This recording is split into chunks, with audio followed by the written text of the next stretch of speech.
Assalamualaikum warahmatullahi wabarakatuh.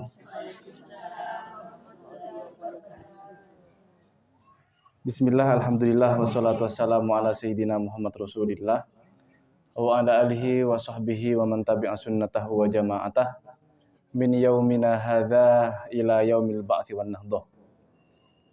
Qala Allah Ta'ala fi kitabihil karim, a'udzubillahi minasyaitonir rajim. Rabbi shrah li sadri wa yassir li amri wahlul 'uqdatam min lisani yafqahu qawli. Al-ayah. Allahumma arinal haqqa haqqan warzuqna tiba'ah wa arina batila batilan warzuqna jatinabah. Radina billahi robba wa bil islami dina wa bi sayyidina Muhammadin nabiyya wa rasula wa bil qur'ani imama.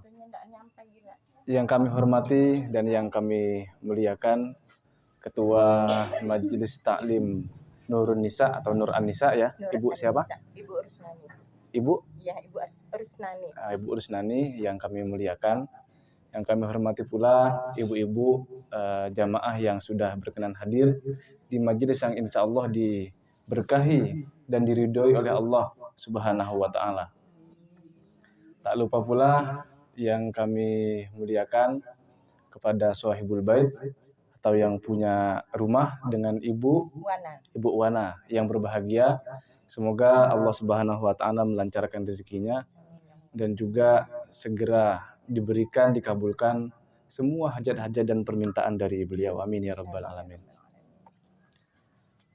Baik, sebelumnya barangkali saya mau cerita nih Bu. Dulu kalau saya hadir ke majelis taklim yang isinya ibu-ibu, itu senang saya. Senangnya karena kalau ibu-ibu itu semangat, kompak ya. Kalau ditanya biasanya jawab, semuanya merespon, kira-kira begitu. Beda dengan bapak-bapak. Kalau bapak-bapak kadang cuek dia. Ditanyain gimana Pak? Diam. Mungkin saya kurang menarik bagi bapak-bapak. Nah itu saya cari alasannya Bu. Tidak ada persaingan.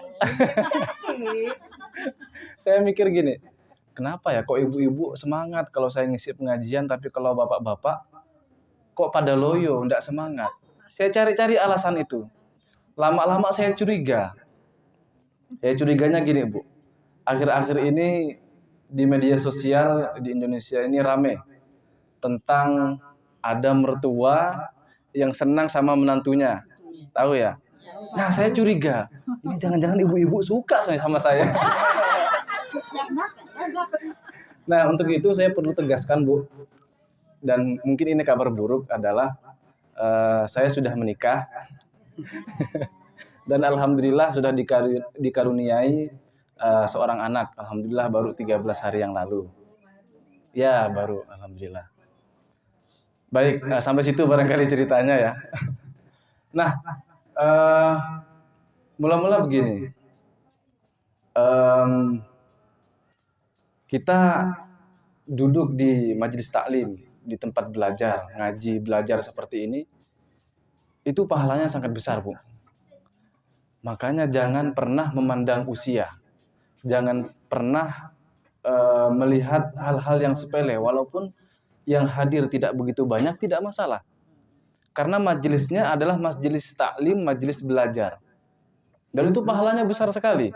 Ibu-ibu di sini kira-kira ada yang tahan kalau ibadah, sholat misalnya, selama 1000 tahun?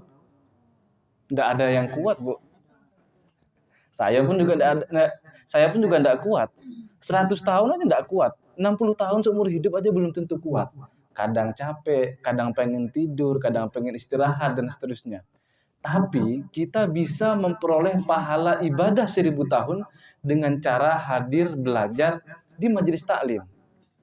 Di tempat belajar seperti ini, itu pahalanya sama dengan ibadah 1000 tahun. Kata Nabi Muhammad SAW, beliau bersabda bahwa julusuka sa'atan khairun min ibadati alfi sanatin. Duduknya ibu-ibu semua ini di dalam majelis Nurun Nisa, tempat belajar Nur An-Nisa, ini sama pahalanya dengan ibadah selama 1000 tahun. Untuk itulah kita ini selama hidup tidak boleh berhenti belajar. Belajar ya dengan cara apapun, tidak harus di majelis taklim seperti ini. Dalam kehidupan sehari-hari, kita juga harus belajar. Dan memang kehidupan ini selalu mengajarkan kita, memberikan kita pelajaran-pelajaran yang itu hanya bisa kita tangkap dengan merentangkan pikiran, dengan membuka pikiran kita, hati kita dengan jernih. Misalnya kita sering mendapatkan ujian-ujian dari Allah ya. Kita sering mendapatkan cobaan-cobaan dari Allah. Nah, misalnya kalau ibu-ibu ada yang tanya, kenapa kok Allah ini sering memberikan kita atau banyak sekali memberikan kita cobaan? Jawabannya secara sederhana adalah karena kalau cobaan itu sedikit, bukan cobaan Bu namanya. Itu cobain. Ya kalau nyobain kan sedikit. Permisi ya, saya nyobain tehnya. Kan sedikit kalau nyobain.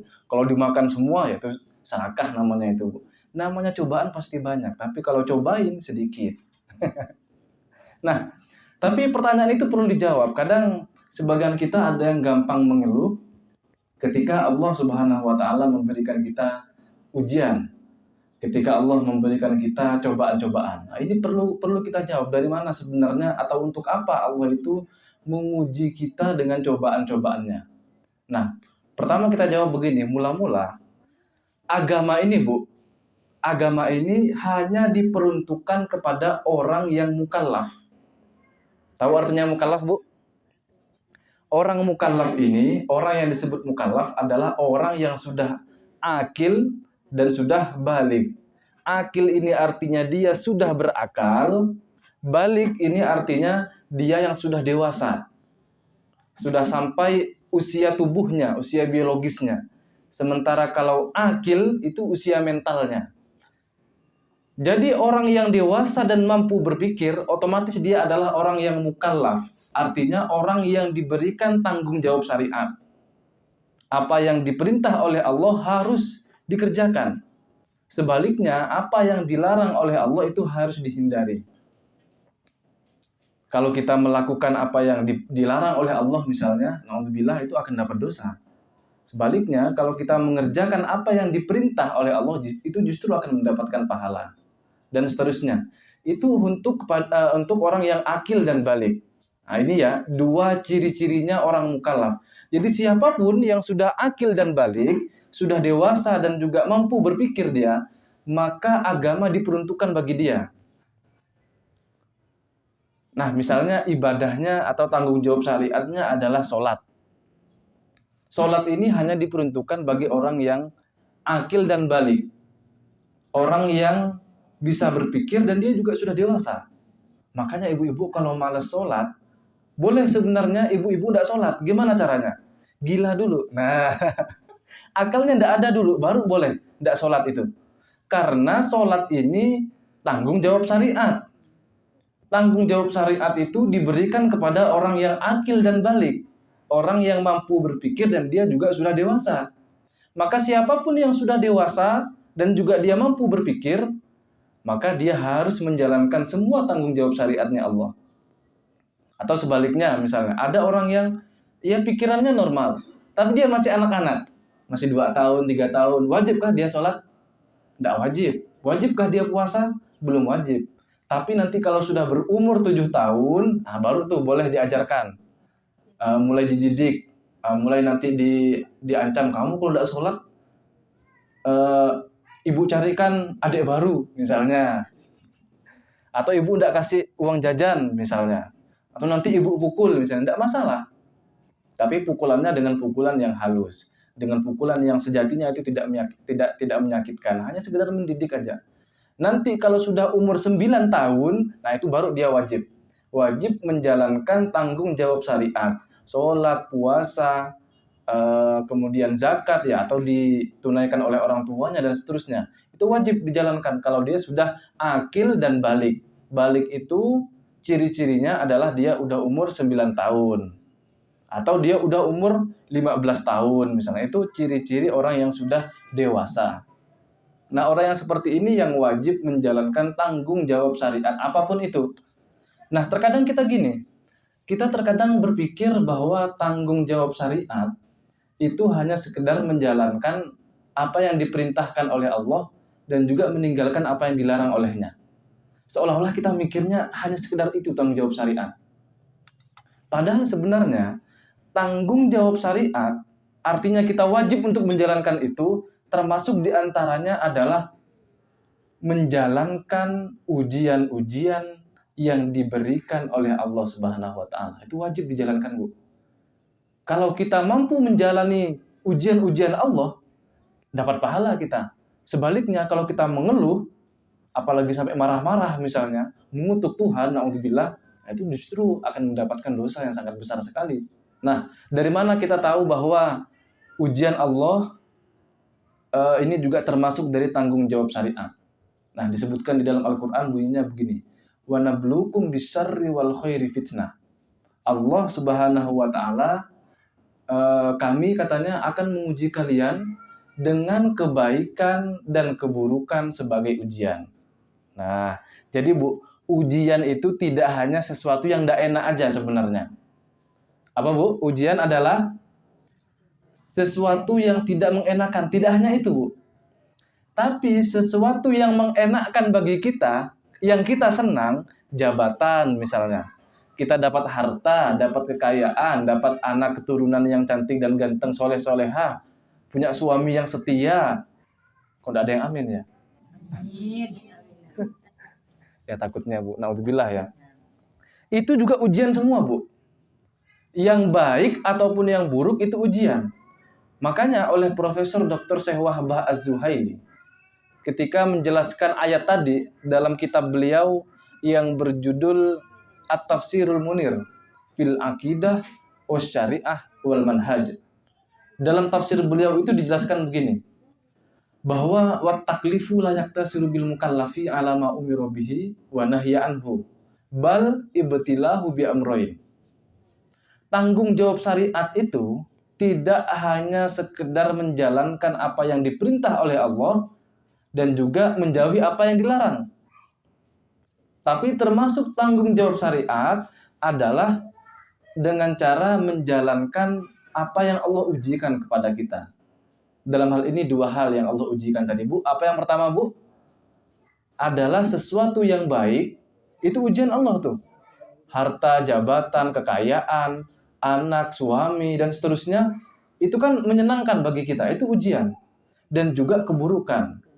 Nah, dijelaskan lagi oleh beliau, apa sih yang dimaksud dengan kebaikan? Yang pertama, ujian Allah berupa kebaikan itu adalah ni'amud dunia minas sihati wal ladzati wasyurur. Seperti kenikmatan duniawi, sehat misalnya, kebahagiaan, kenikmatan, dan seterusnya. Hal-hal yang menyenangkan apapun bagi kita, itu ujian, Bu. Itu ujian bagi kita. Hati-hati dengan ujian itu. Nah, kemudian ujian Allah yang nomor 2 adalah apa yang kita anggap, kita nilai sebagai sesuatu yang buruk.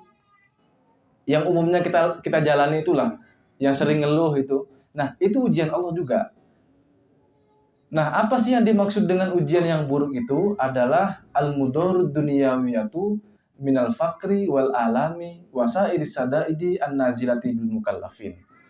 Jadi setiap malapetaka duniawi, kesengsaraan duniawi, seperti miskin, fakir, turun jabatan, kesengsaraan, sakit, dan semua yang tidak mengenakan bagi kita, itu ujian.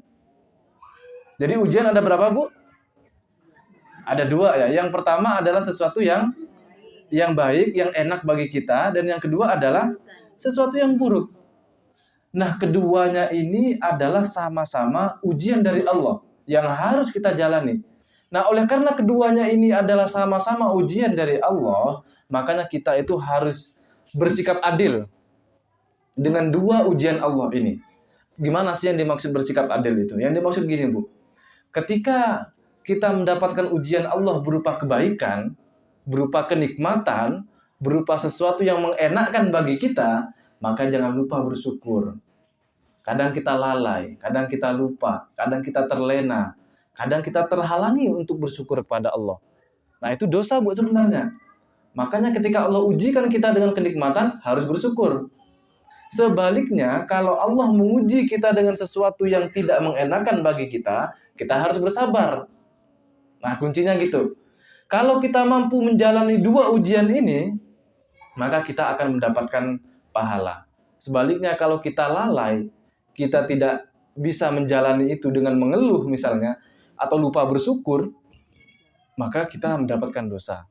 Walhasil gini Bu, kita kalau lagi duduk santai begini dan itu diniatkan untuk menjauhi maksiat misalnya, untuk bersyukur dengan nikmat sehat ini, maka itu juga sebenarnya dinilai pahala oleh Allah. Dinilai apa Bu? Dinilai pahala. Cari pahala itu gampang. Yang penting tahu niatnya aja. Misalnya kita mau tidur misalnya. Tidur, saya berniat tidur ini supaya besok subuh bangunnya tidak kesiangan. Supaya ibadahnya ketika habis bangun tidur ini tidak ngantuk-ngantuk. Misalnya, tengah malam bangun, siap untuk ibadah lagi. Nah, kalau istirahatnya, tidurnya diniati seperti ini, maka tidurnya itu selama dia tidur dapat pahala Bu. Makanya suatu ketika ada cerita begini. Ada cerita Nabi Muhammad waktu itu mau datang ke satu masjid. Mau datang ke masjid, kemudian di depan masjid itu ada setan ngintip-ngintip. Kayak mau masuk, kayak enggak. Akhirnya sama Nabi ditanya kepada si setan itu. Setan, kamu mau kemana sih sebenarnya kok ngintip-ngintip depan masjid? Ini Rasulullah, ini saya sebenarnya mau masuk, mau godain orang yang lagi sholat tuh di depan tuh sana. Nah terus kenapa kok kamu tidak masuk sekarang? Nah terus apa jawaban setan? Kata setan, saya mau masuk tapi khawatir di depan saya ini, depan pintu ini ada orang tidur. Sama Nabi ditanya lagi, loh ente ini kok aneh? Sama orang tidur takut, sama orang sholat kok kamu berani mau kamu godain? Iya Nabi, kata setan. Karena ini orang yang tidur adalah orang yang diniatkan tidurnya untuk beribadah nanti. Ini artinya orang alim nih, orang pinter ini. Sementara itu, dia yang sholat itu, dia tidak tahu syarat rukunnya sholat, tidak tahu apa yang membatalkan sholat, dia tidak tahu. Walhasil, sholatnya ya hanya gerak-gerak aja, kayak senam gitu. Cuman Allahu Akbar, takbir. Mungkin niatnya dia tidak tahu, rukunnya tidak tahu, gimana caranya takbir tidak tahu. Nah nanti kita bisa sharing-sharing seputar hal itulah. Nah itu kalau orang yang tahu niatnya, tidur pun akan bernilai ibadah. Nah kembali ke ujian tadi itu. Maka sebenarnya kalau kita bisa mengajukan tanya begini. Mengapa sih ujian Allah itu diperuntukkan kepada orang yang akil dan balik? Kepada orang yang bisa berpikir dan sudah dewasa tadi. Kenapa? Tujuannya agar kita bisa memikirkan, bisa merenungi, dan juga bisa menginsafi setiap ujian yang Allah berikan kepada kita semua. Bisa dipikirkan Bu, kenapa ya Allah kok ngasih saya ujian ini? Kenapa ya kok enggak orang lain aja misalnya? Kenapa ya Allah saya ini udah lelah, udah enggak sanggup misalnya, kan begitu kadang ya. Nah itu kadang kita sering mempertanyakan begitu. Makanya karena kita semua ini udah berakal, kita dituntut oleh Allah untuk merenungi apa yang Allah ujikan kepada kita. Kalau kita sanggup untuk memikirkan ujian itu, maka insya Allah kita akan menemukan hikmahnya. Nah sebenarnya apa sih tujuan Allah itu memberikan kita ujian? Yang ya berbagai macam itulah. Nah dalam hal ini Syekh Ibnu Athaillah Sakandari menjelaskan gini Bu. Dalam kitab Al-Hikam beliau mengatakan, mata a'toka ashadaka birrohu wa mata mana'aka ashadaka kuhrohu fahuwa min kulli dzalika muta'arrifun ilaika wa muqbilun biwujudi lutfihi alaika. Kata beliau, Imam Ibnu Athaillah Sakandari gini, ketika Allah Subhanahu wa taala memberi kita anugerah berupa kenikmatan, berupa kesenangan, maka sebenarnya Allah itu ingin menunjukkan sifat baiknya. Allah ingin memperkenalkan dirinya, memperkenalkan dirinya yang kita kenal dengan nama Al-Bir. Dengan nama Allah itu yang Al-Bir, Maha Baik. Kalau kita sedang diberikan anugerah kenikmatan, kesehatan, diberikan kekayaan, rezeki yang berlimpah dan seterusnya. Sebaliknya, ketika Allah belum memberikan kita apa yang kita inginkan, kita diuji oleh Allah, itu Allah sedang memperkenalkan sifatnya atau namanya yang kita kenal dengan Al-Qahhar. Apa artinya Al-Qahhar? Al-Qahhar adalah Allah yang maha kuasa dan memiliki kuasa mutlak kepada diri kita. Itu Al-Qahhar. Nah, dari dua kejadian itu, yakni kejadian Allah memberikan kita kenikmatan ataupun belum memberikan kita kenikmatan, itu sebenarnya Allah ingin memperkenalkan dirinya kepada kita. Yang pertama, dalam kebaikan Allah ingin memperkenalkan namanya yang disebut Al-Bir. Al-Bir ya, yakni Allah yang maha baik. Sementara yang kedua, ketika kita mendapatkan ujian dari Allah, sebenarnya Allah ingin menunjukkan, ingin memperkenalkan dirinya, namanya yang dikenal dengan Al-Qahhar, yang maha memiliki kuasa mutlak atas diri kita. Nah, itu Allah ingin memperkenalkan dirinya. Tapi kita kadang tidak sadar, Bu. Karena Allah itu latif, Allah itu halus sekali. Allah memberikan ujian-ujian yang sebenarnya tujuan itu adalah untuk memperkenalkan dirinya, itu dengan cara halus sekali. Kadang kita tidak sadar. Nah, itulah yang disebut latif. Itu yang disebut Allah maha halus sekali. Allah sebenarnya ingin memperkenalkan dirinya kepada kita. Nah, misalnya gini, Bu. Misalnya kita bisa mempertanyakan gini ya. Atau kita buat ilustrasi begini. Bayangkan ada anak kecil, Bu. Ada anak kecil usianya sekitar 2 atau 3 tahun.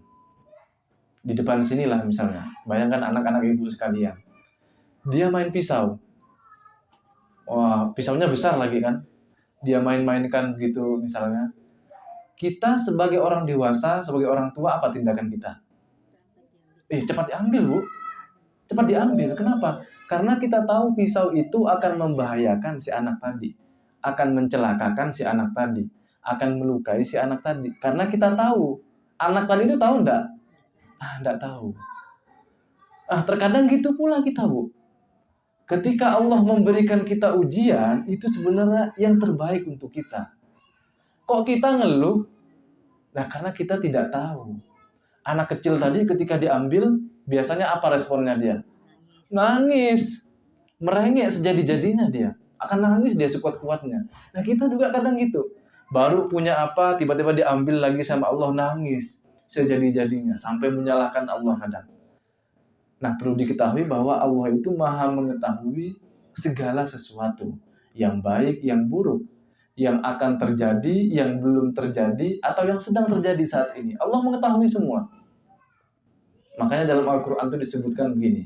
Bismillahirrahmanirrahim. Wa asa antakrahu syai'an wa huwa khairul lakum. Wa asa antuhibbu syai'an wa huwa syarrul lakum. Wallahu ya'lamu wa antum la ta'lamun. Boleh jadi ibu-ibu semua ini menyukai sesuatu, padahal hal tersebut adalah sesuatu yang buruk bagi kalian. Boleh jadi pula Allah itu, boleh jadi pula ibu-ibu itu tidak menyukai sesuatu, atau menyukai sesuatu, padahal sebenarnya itu buruk. Nah, makanya ketika Allah itu mengambil sesuatu dari kita, menguji kita, sebenarnya itu adalah sesuatu yang baik, yang terbaik bagi kita. Itulah yang pantas bagi kita. Tinggal kitanya aja ini, mau bersabar atau enggak, mau bersyukur atau enggak, ya, mau membuka pikiran atau enggak. Sehingga kalau kita mengeluh dengan ujian-ujiannya Allah, kita tidak sabar dengan ujian Allah, itu sebenarnya adalah bukti dari dangkalnya keimanan kita. Itu bukti dari dangkalnya keimanan kita. Oleh karenanya Imam Ibnu Athaillah Sakandari melanjutkan lagi gini. Innama yu'limukal man'u li'adami fahmika anillahi fi. Semata-mata rasa sedih, rasa sakit, kecewa yang ada dalam dada kalian semua itu ketika diberi ujian oleh Allah, itu adalah bukti bahwa kita itu belum betul-betul mengenal kepada Allah Subhanahu wa ta'ala. Nah, itu makanya kita perlu senantiasa belajar terus-menerus. Ya, apapun bisa kita pelajari ya. Cuman begini, Bu, dalam agama yang harus dipelajari itu 3 ini. Pilar agama itu 3. Yang pertama adalah iman, yang kedua adalah Islam, yang ketiga adalah ihsan. Yang pertama, saya ulangi, adalah iman. Yang kedua adalah Islam. Yang ketiga adalah ihsan. Gimana tuh cara mengetahui iman, Islam, ihsan? Gimana caranya? Yang pertama, kalau kita mau mengetahui atau mempelajari iman, maka yang dipelajari adalah ilmu tauhid. Ilmunya, Bu. Ilmunya namanya ilmu tauhid. Pernah dengar ilmu tauhid, Bu? Nah, ilmu tauhid itu adalah ilmu yang mengesahkan Allah. Nah, itu kita agar tahu, agar kenal kepada Allah. Ilmunya namanya ilmu tauhid. Yang kedua, bagaimana caranya kita mengetahui Islam? Caranya adalah dengan mempelajari ilmu yang bernama ilmu fikih. Apa ilmunya, Bu? Ilmu fikih. Dan yang ketiga adalah ihsan. Bagaimana caranya kita mempelajari ihsan? Adalah dengan mempelajari ilmu tasawuf. Ilmu apa, Bu? Ilmu tasawuf. Nah, ketika sudah mempelajari tauhid, kita akan mengenal siapa yang kita sembah. Coba saya tanya, Ibu, siapa yang Ibu sembah? Nah, kalau saya tanya, apa bukti adanya Allah? Dari mana ibu-ibu tahu kalau alam ini, langit bumi itu diciptakan oleh Allah? Oke, kita percaya, Bu, terhadap Al-Quran. Misalnya ada orang non-muslim mempertanyakan kita, kan tidak percaya dengan Al-Quran. Gimana ibu-ibu membuktikan? Nah, itu ilmu tauhid yang mengajarkan itu, Bu. Memang betul, yang menjadi bukti dari keberadaan Allah adalah alam dan isinya ini. Semuanya, langit dan bumi dan seterusnya. Semua ini menunjukkan adanya Allah. Tapi bagaimana langit dan bumi atau makhluk semua ini menjadi bukti adanya Allah? Nah, karena semua yang ada di bumi ini berubah, Bu. Coba lihat, mana yang tidak berubah? Semuanya berubah, Bu. Kalau manusia mulai dari setetes sperma, ya menjadi zigot, menjadi janin, menjadi bayi, dewasa, kemudian jadi orang tua, dia mampu berpikir, kemudian mengenal Allah dan seterusnya. Nah, itu ada perubahan-perubahan. Tanaman-tanaman juga begitu. Mulai dari kecil ya bibitnya tumbuh membesar berubah. Matahari berubah juga. Dia bergerak, awalnya di sana kemudian bergerak ke sana. Itu ada perubahan juga. Nah, perubahan ini dia tidak mungkin terjadi sendiri, tidak mungkin. Pasti ada sesuatu yang merubah dia. Ada sesuatu yang menggerakkan dia. Itulah yang disebut Allah. Yang kita kenal dengan nama Allah. Ibaratkan gini, kok bisa ya kita itu nyembah sesuatu yang kita tidak kenal? Kok bisa? Kok bisa ibu-ibu juga misalnya mencintai orang yang tidak dikenal? Ya kan pasti dikenal dulu. Setelah dikenal, baru nanti berani menikahi, gitu kan?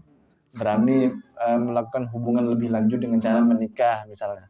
Ini kita tidak kenal Allah kok mau ibu-ibu nyembah. Nah, itu ilmu tauhid nanti yang mengajarkan. Ilmu apa, Bu, namanya? Oke, anggap sekarang kita sudah kenal ke Allah. Kita sudah kenal ke Allah misalnya. Setelah kita kenal, oh betul ternyata itu adalah Allah Tuhan kita. Langkah selanjutnya adalah dengan cara menyembah Allah. Nah, cara menyembah Allah katakanlah dengan cara sholat. Ketika kita sholat, kira-kira ada enggak cara-caranya tuh? Apakah hanya sekedar berdiri, takbir, kemudian melakukan gerakan-gerakan tertentu? Apakah hanya begitu? Enggak. Itu ada ketentuan-ketentuannya, Bu. Diterangkan oleh Al-Quran, hadis dijelaskan. Itu cara-caranya gimana. Gimana nih yang betul? Nanti bisa dipertanyakan di luar sholat ya. Ada yang Allahu Akbar sampai kuping. Ada yang Allahu Akbar sampai bahu. Ada yang cuma di dada, Allahu Akbar. Ada yang ke orang malas. Gini. Allahu Akbar. Ada yang begitu, Bu. Nah, itu yang mana yang betul, Bu? Nah, mulai dari takbir. Kemudian menyimpan tangannya ketika takbir. Allahu Akbar, ada yang di dada. Allahu Akbar, ada yang di perut. Allahu Akbar, ada yang di bawah perut. Apa bawahnya perut, Bu? Pusar. Nah, pusar ya. Jangan salah paham. Di bawah perut, pusar. ada yang begini. Nah, itu gimana yang betul, Bu? Kok bisa betul semua atau gimana? Itu juga ilmu yang mengatur adalah ilmu fikih. Nah, ini udah ilmu fikih, Bu. Kitabnya banyak lah, banyak dipelajari. Nah, itu semua nanti ada landasannya masing-masing. Nah, itu gampang lah. Gampang. Saya kira ibu-ibu tahu, oh ini tergantung keyakinan masing-masing karena semuanya ada dalil. Tapi Bu, sering nih, cara sholat itu ada yang keliru, Bu. Misalnya, bergerak lebih dari 3 kali. Pernah juga di beberapa masjid saya ikut sholat di sana, ada yang sholat ketika sholat gini. Gimana tuh gitu itu? Ketika sujud, kelihatan garis bokongnya itu, garis pantatnya itu. Kadang cowok-cowok tuh sering begitu, pakai celananya kelihatan garis pantatnya itu. Nah, bajunya kurang panjang. Nah, itu gimana tuh yang begitu itu? Nah, itu masih sholat. Sebelum sholat, kita harus, katakanlah syarat sholat adalah beberapa diantaranya suci dari hadas dan najis. Hadas ada berapa, Bu? Ada besar, ada yang kecil. Kalau untuk mas kameramen, ada yang lebih besar lagi, Bu. Hadas kecil, besar, lebih besar lagi. Enggak ya, cuma 2 aja. Hadas itu kecil dan hadas besar. Udah, cuma 2 itu aja. Kemudian kita juga harus suci dari najis. Najis itu ada berapa, Bu? Ada 3. Nah, ada yang tahu. Yang pertama najis mughalladzah. Yang kedua najis mukhaffafah. Yang ketiga najis mutawassithah. Alhamdulillah udah tahu ya. Ini perlu kita ketahui tujuannya supaya kita tahu cara mensucikannya gimana. Nah, itu ya. Najis mughalladzah apa, Bu? Nah, najisnya babi atau anjing atau peranakan dari anjing dan babi. Misalnya babi dikawin silangkan dengan sapi. Misalnya ada yang begitu. Atau anjing dikawin silangkan sama kambing misalnya. Ini kan ulama itu membayangkan gimana kalau teknologi kedepannya canggih, kemudian ada yang nyoba begitu. Itu gimana hukumnya? Nah, ini juga ditentukan, diatur dalam fikih. Kalau dia sebagian besarnya bentuknya adalah babi atau bentuknya adalah anjing, maka najisnya mughalladzah. Kalau enggak, bentuknya tetap kambing misalnya, berarti tidak. Itu tidak najis jadinya, tidak najis mughalladzah. Bagaimana cara mensucikan najis mughalladzah? Pakai air dan tanah. Itu dengan cara diusap berapa kali? 7 kali usapan. Kalau najis mukhaffafah, gimana cara mensucikannya? Apa contohnya dulu? Najis mukhaffafah. Najis mukhaffafah ini najis yang paling ringan. Contohnya adalah air kencing bayi laki-laki, Bu. Hanya laki-laki ya. Bayi laki-laki yang dia belum berumur 2 tahun dan dia hanya makan ASI ibunya. Kalau udah 6 bulan tapi sudah makan empasi misalnya, makan pendamping ASI itu, maka kencingnya sudah bukan mukhaffafah lagi, tapi sudah mutawassithah. Mukhaffafah gampang cara mensucikannya. Cukup dikasih air dikit aja, yang penting dia lebih banyak daripada tempat najisnya, kemudian dilap, selesai. Beda dengan najis mutawassithah. Kalau mutawassithah harus disiram. Nah, sampai dia mengalir baru itu suci nanti. Sampai hilang bau, warna dan rasanya dan seterusnya. Itu persoalan najis.